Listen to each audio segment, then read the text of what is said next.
একদিন রমজান মাসে আল্লাহর একজন ওলি সফর থেকে বাড়িতে ফিরছিলেন। এমন সময় হঠাৎ রাস্তায় ইফতারের সময় হয়ে যায়। তিনি তখন তাড়াহুড়া করে একটি বাড়িতে গিয়ে উঠলেন এবং একজন সুন্দরী মেয়েকে দেখে তাকে সম্বোধন করে বললেন, হে মুসলিম বোন, আমি একজন রোজাদার। ভ্রমণ থেকে বাড়িতে ফিরছিলাম। হঠাৎ করে ইফতারের সময় হয়ে গেল, কিন্তু আমার ইফতার করার জন্য এক ফোঁটা পানিও নেই। দয়া করে আমাকে একটু পানি দিন, যাতে রোজাটা ভাঙতে পারি। এটা শুনে মেয়েটি বলল, আপনি ঘরের ভিতরে আসুন, আমি ব্যবস্থা করে দিচ্ছি। অতঃপর মেয়েটি বিভিন্ন আইটেমের খাবার এনে পেশ করল। তখন আল্লাহর ওলি মহান রবের শুকরিয়া আদায় করে ইফতার করতে শুরু করলেন। কিন্তু তিনি জানতেন না যে এই মেয়েটি শহরের প্রসিদ্ধ একজন বেশ্যা।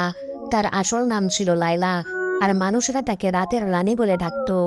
অতঃপর পরের দিন যখন আল্লাহর ওলি ঘুমাচ্ছিলেন, তখন তিনি স্বপ্নে দেখলেন সাদা পোশাক পরিহিত একজন ব্যক্তি এসে বলছেন, হে আল্লাহর বান্দা, তুমি একজন খাঁটি মুমিন হয়ে কিভাবে একজন বেশ্যার বাড়িতে গিয়ে ইফতার করলে?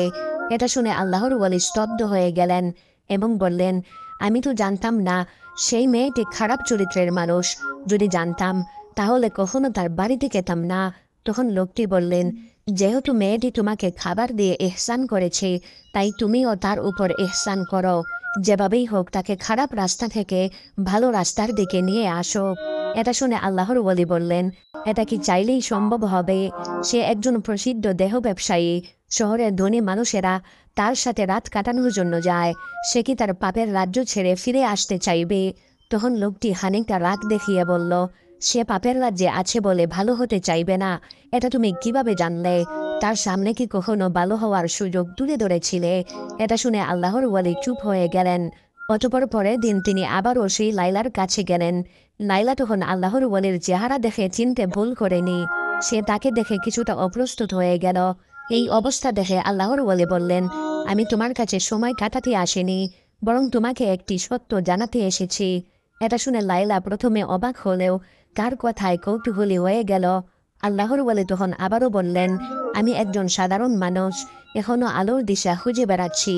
আর তুমি এমন একজন মানুষ যে অন্ধকারে থেকেও আলোর দিকে ডাক পাচ্ছ। লায়লা তার রহস্যময় কথা শুনে হেসে ফেলল, কিন্তু তার হাসির পেছনে এক অজানা শিহরণ বয়ে গেল। এই ব্যক্তি যেন তার মনের গোপন গভীরে লুকিয়ে থাকা প্রশ্নগুলো শুনতে পাচ্ছিল। অতঃপর তিনি এক টুকরো কাগজ লায়লার হাতে দিয়ে চলে গেলেন।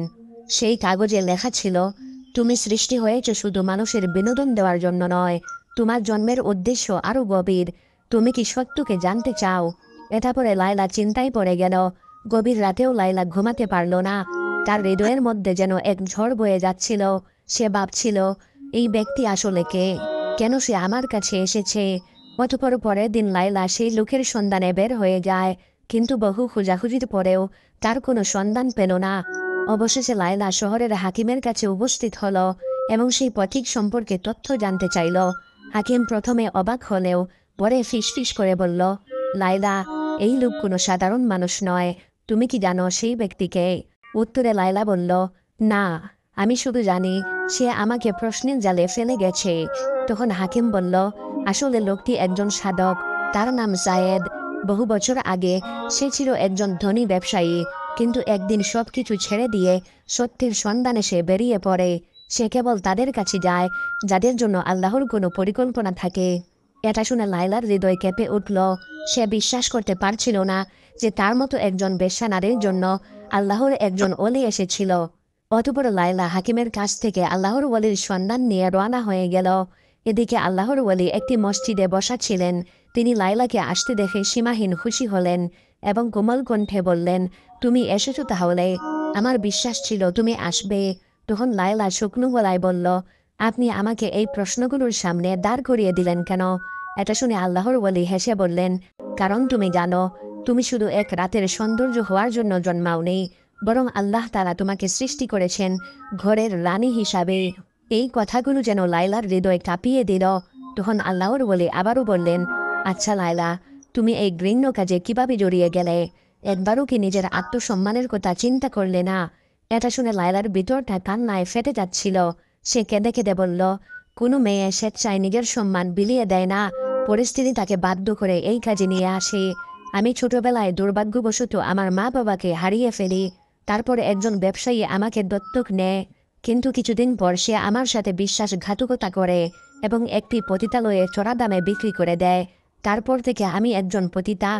লাইলার কথা শেষ না হতেই হঠাৎ তাদের কাছে ছুটে এলো দুইজন অস্ত্রধারী লোক। তারা এসেই বলল, লাইলা তার পুরনো জীবনেই থাকবে, এই রাতের রানী কখনো আলোর পথ ধরতে পারে না। এটা বলেই একজন অস্ত্র নিয়ে আল্লাহর ওলির কাছে এগিয়ে গেল। এই দৃশ্য দেখে লাইলার হৃদয় দপদপ করতে লাগলো। সে কি করবে কিছুই বুঝতে পারছিল না।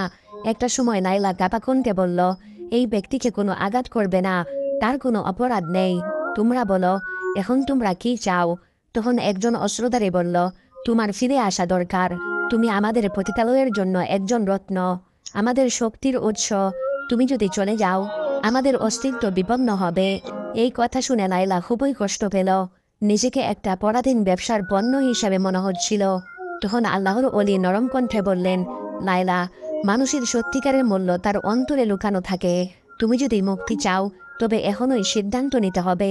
তখন লাইলা গভীরভাবে শ্বাস নিল এবং শান্ত গলায় বলল, আমি আর সেই জীবনে ফিরতে চাই না। এই কথা শুনতেই একজন লাইলার দিকে ঝাঁপিয়ে পড়ল, কিন্তু তার আগে আল্লাহর ওলির সামনে এসে দাঁড়িয়ে গেলেন। তখন অস্ত্রধারী একটা সজোরে ধাক্কা দিয়ে আল্লাহর ওলিকে মাটিতে ফেলে দেয়।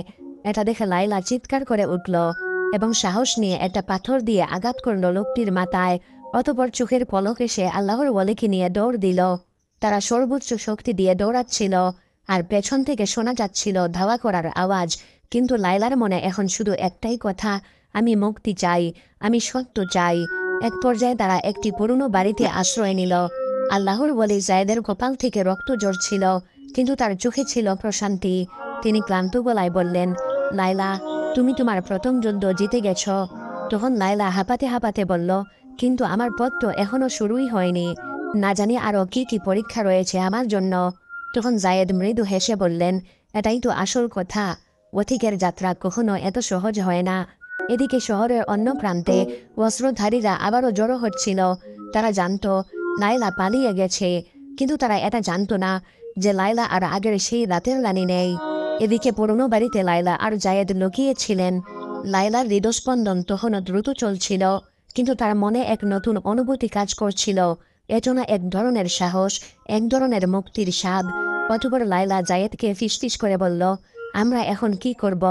তখন জায়েদ ভেবেচিন্তে বললেন, তোমাকে শহর ছাড়তে হবে, কিন্তু এই অন্ধকার জগৎ তোমাকে সহজে যেতে দিবে না। এটা শুনে লাইলা এক মুহূর্ত চুপ করে থাকলো। তারপর বলল, কিন্তু আমি কোথায় যাব? আমার তো এই দুনিয়ায় কেউ নেই। তখন জায়েদ বললেন, আল্লাহর দরবারে যার কেউ নেই সেই সবচেয়ে শক্তিশালী। আল্লাহর উপর আস্থা হারাবে না।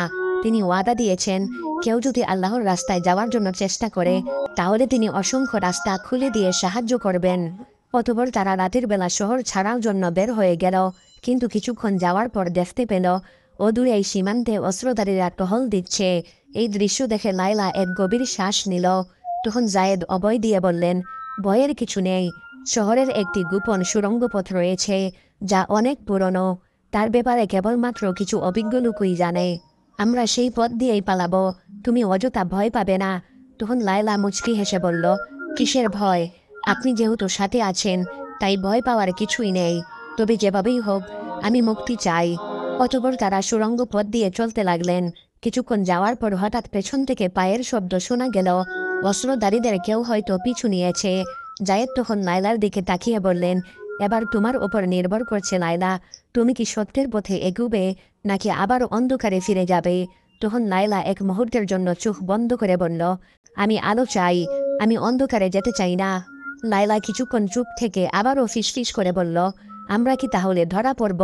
তখন শান্ত গলায় জায়েদ বললেন, সত্যের পথ কখনোই সহজ হয় না, কিন্তু যারা আল্লাহর উপর ভরসা রাখে তারা কখনো হেরে যায় না। এভাবে চলতে চলতে সুড়ঙ্গ পথের ওই পাশে গিয়ে দেখল সামনেই রয়েছে একটি লোহার দরজা, যা কেবলমাত্র বাহির থেকে খোলা যায়।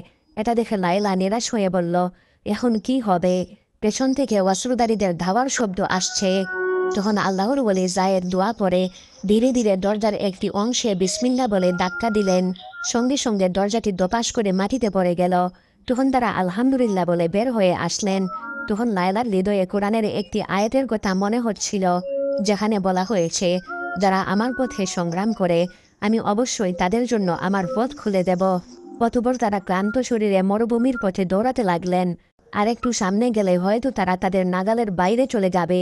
এমন সময় লায়লা পিছন থেকে একটা আওয়াজ শুনতে পেল। পিছনে তাকিয়ে দেখতে পেল অস্ত্রধারীদের একটা তীর জায়েদের দিকে ছুটে আসছে।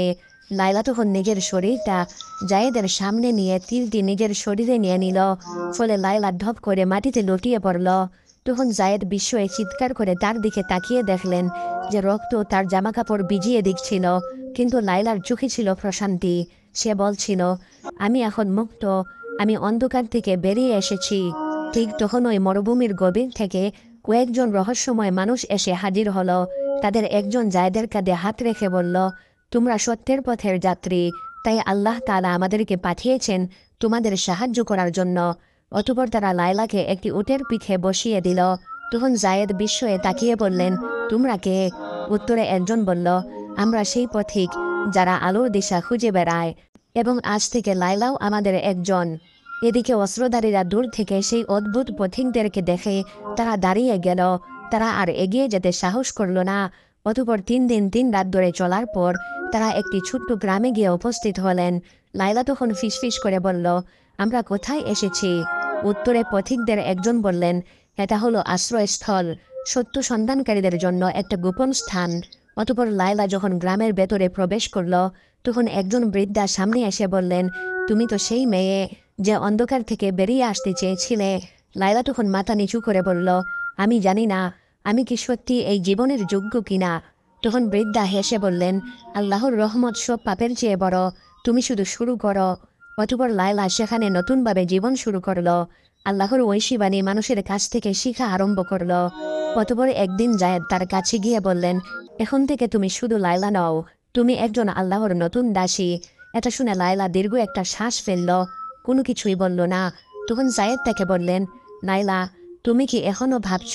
তখন লায়লা উত্তর দিল, আমি ভাবছি সত্যিকারের মুক্তি আসলে কি।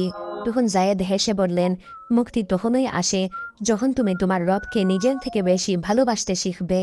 এটা শুনে লায়লার চোখ ভিজে গেল এবং বলল, তাহলে কি আমি সত্যিই নতুন করে শুরু করতে পারবো? উত্তরে জায়েদ বললেন, নিশ্চয়ই, কারণ আল্লাহ তাআলা যার অন্তরকে খুলে দেন তাকে কেউ বন্ধ করতে পারে না। অতঃপর একদিন লায়লা একটি গাছের নিচে বসে কুরআন পড়ছিল। এমন সময় জায়েদ তার কাছে এসে বললেন, লায়লা, আমরা দীর্ঘ সময় একে অপরের পাশে থেকেছি।